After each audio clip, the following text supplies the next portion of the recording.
Perkenalkan, nama saya Robert, saya asli lahir di Sumatera Utara. Saya adalah anak ketiga dari 4 bersaudara. Saya telah lulus kuliah dari Universitas Sumatera Utara, dan saya juga merupakan mahasiswa lulusan terbaik dari prodi saya sendiri. Pada saat saya kuliah, saya merupakan anak yang tergolong aktif dalam pembelajaran, tetapi saya kurang dalam berorganisasi di kampus.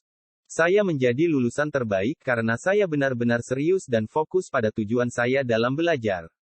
Setelah saya lulus kuliah, saya mendapatkan tawaran kerja di salah satu perusahaan yang mengatur tentang sumber daya manusia. Dengan segala pengetahuan yang saya punya, saya harap bisa bersaing dan bekerja dengan baik di perusahaan tersebut. Hingga saya tidak berpikir panjang, langsung menerima tawaran kerja tersebut. Saya pun diterima di perusahaan itu sebagai jabatan bawahan manajer human resource. Dengan berjalannya waktu, saya mulai bekerja.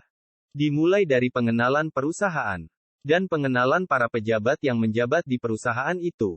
Setelah beberapa hari, saya pun mendapat pekerjaan dari manajer saya yang mengatur tentang sumber daya manusia. Saya pun menerima tawarannya tanpa berpikir panjang tentang kelemahan saya dalam berbicara di depan umum.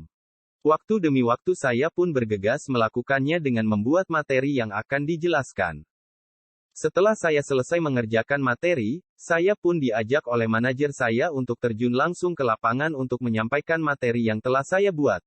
Saya pun langsung disuruh oleh manajer saya untuk mempresentasikan bahan yang telah saya buat. Dengan tangan yang gemetar, pikiran yang kosong, saya tahu bahwa saya benar-benar tidak mampu berbicara di depan umum. Melihat hal tersebut, manajer saya benar-benar memarahi saya dan saya hanya bisa diam termenung. Hingga akhirnya manajer sayalah yang mengendalikan situasi dan melanjutkan presentasi tersebut. Dengan berakhirnya presentasi tersebut, manajer saya langsung memarahi saya.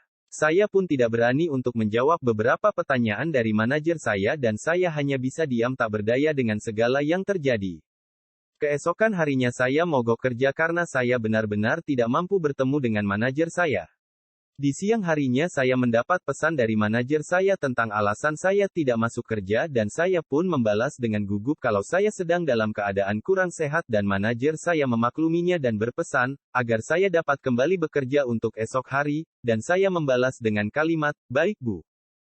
Esok harinya saya pun kembali masuk kerja dan saya langsung disuruh agar menghadap langsung ke manajer saya. Sesampainya di ruangan manajer saya langsung ditanyakan secara detail tentang apa yang terjadi pada saya dan alasan saya mogok kerja. Saya pun menceritakan yang terjadi dalam diri saya dan manajer saya terus mendengarkan keluhan saya.